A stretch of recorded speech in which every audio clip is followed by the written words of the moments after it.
Ex-alcoholics, what made you stop drinking? When I was 16, my whole family died in a car accident. I was the only one who made it. One second, we were driving home from my sister's soccer game, laughing at something dumb. The next, I woke up in a hospital bed with a doctor standing over me, looking like he didn't want to be the one to say it. After that, I shut down. I had no close family, so they put me in foster care. The people who took me in barely acknowledged me.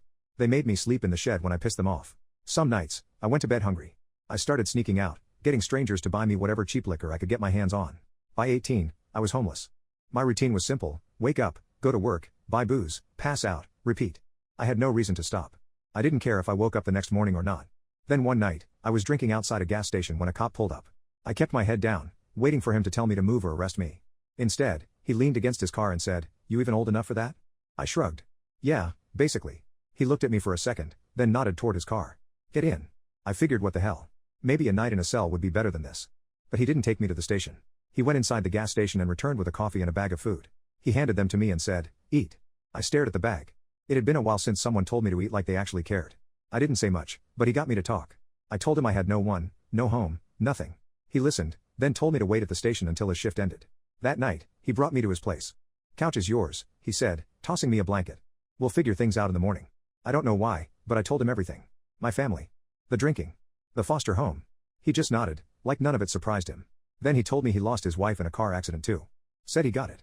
He didn't try to fix me. He didn't lecture me. He just helped. He took me to get a new ID since mine was long gone. Helped me get a better job. Kept his fridge stocked and told me to eat whatever I wanted. If I disappeared for days on a bender, he didn't yell. He just said, "You done?" when I stumbled back through the door. One time, he found me passed out in my car and didn't say a word.